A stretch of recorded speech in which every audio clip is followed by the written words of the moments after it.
I love the holidays and an opportunity to create traditions in as an individual and in families and with friends because traditions actually matter. Studies have shown that being able to look forward to something that you can count on actually decreases anxiety. Now, I also know that holiday traditions bring a lot of stress and pressure, especially if you're the one who's trying to pull off holiday magic for friends or family. So I want to have a conversation today about how to create the happiest holiday traditions that also can mean that peace and comfort through the season. I used to do a little presentation in our community called The Calm Before the Storm. We did it in November for a few years in a row to help women become centered in the holidays so that they could focus on the things that mattered most. And I want to share with you 3 principles today about creating traditions that matter. Now, if you're not a holiday person, please do not turn off this show because you can have traditions about all kinds of things. Holidays, all throughout the entire year can be traditions. People have traditions around Valentine's and St. Patrick's Day or 4th of July. But you also can have traditions in your life that aren't specifically centered around a holiday. So I want you to understand the principles that we're talking about here, even if you choose to apply them in a different way. If holidays do have the ability to help people think about the future in a healthy way that decreases anxiety, isn't it a good idea to infuse some traditions into your life? First and foremost, decide what matters most to you as an individual. Sit down and think about the traditions this holiday season or at other times throughout the year that matter most to you and make sure that you find ways to make time for them. I have a couple of things that I enjoy doing that my family doesn't enjoy, but to me, it's not Christmas without them.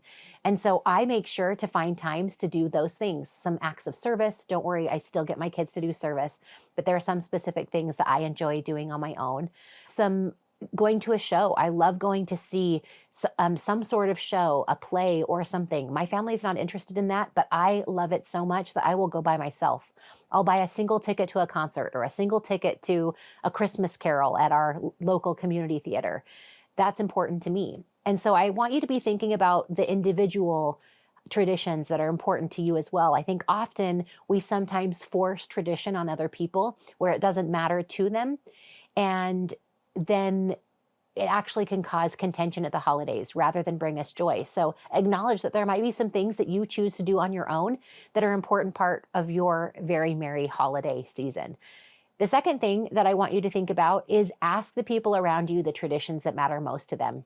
When I asked my friends the things that matter most, they wanted a quiet conversation around a fireplace.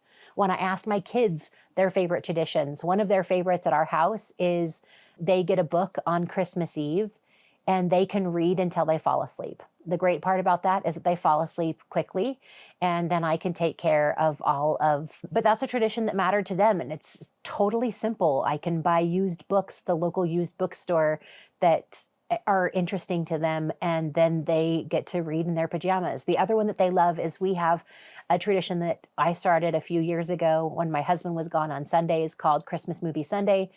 Oh, actually, the official name that we call it is Christmas Pajama Sunday, where they get to wear Christmas pajamas and we watch Christmas movies from the time that we're home from church until we're almost ready for bed. We do a simple meal. We have some fun food. Both of the things that they told me were their favorite parts of our holiday traditions were very inexpensive.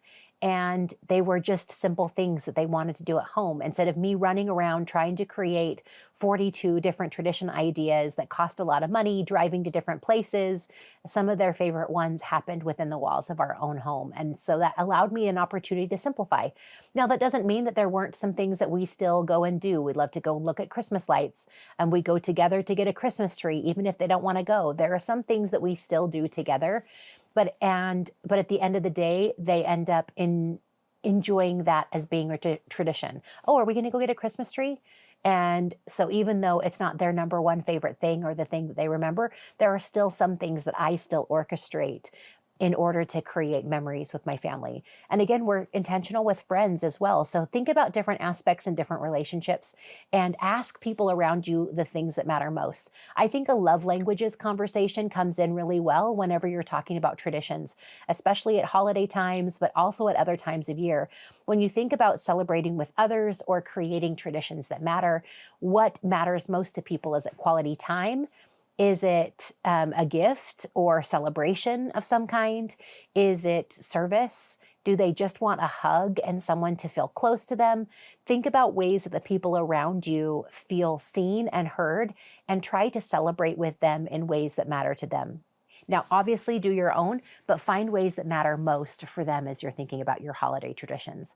The last thing that I want to say about holiday traditions and creating your happiest holiday season is find ways to infuse more peace and make sure that you feel comfortable with what you're creating around you.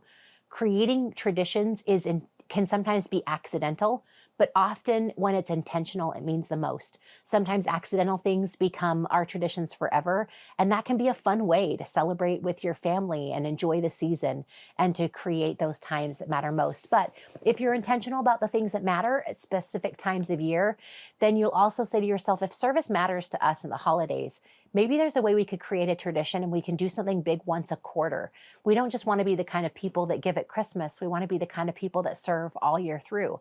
And so then you start to create traditions that people can count on based off of the values that you have and based off of the ways that you want to show up and contribute in the world. So what other traditions could you create that matter? I also, at this time of year, start to think about the new year, and there are traditions that I have for myself personally that I look forward to, and I also guard that time carefully. I always take one day on the week between Christmas and New Year's away from all of my responsibilities. I take it away from work. I make sure the kids are taken care of with my husband doing something fun. They usually go skiing. And then I go somewhere else. Sometimes I can go to my office. Sometimes I can stay home, but often I try to go somewhere else completely. And then I will take a day to do annual reflection and also plan for the new year. I'll plan for my business. I'll plan for my personal.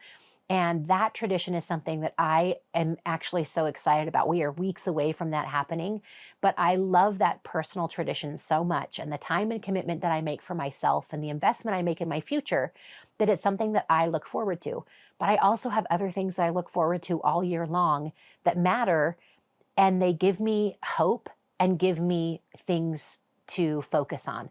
In a crazy world, and I'm not saying it's not crazy, and maybe some of your traditions need to be evaluated because the demands are high, frustrations are high, economic conditions are tricky, and so feel free to make adjustments and feel free to tell your family you're starting new things or to create new traditions with friends. Some of my groups of friends decided that we would stop buying gifts for each other and we would have an experience together, and that mattered because we were trying to be frugal, but also caring about what mattered most. So as you think about ways that you create traditions, also know that you can change your traditions at any time and help people know that at the end of the day, what they can expect is either time with you or an experience together. But again, the last thing that I wanted to say about traditions as we are wrapping up this idea on how we create with intention. When you find yourself in struggle, when you find yourself in challenge, it is okay to make some different adjustments. For whatever reason, I felt like 2023 had its own set of crazy. 2020 was its wackadoodle year and everything was different. But for whatever reason, this year, with the demands that are happening both in the world and in the walls of my own home, I actually found myself celebrating a little bit earlier.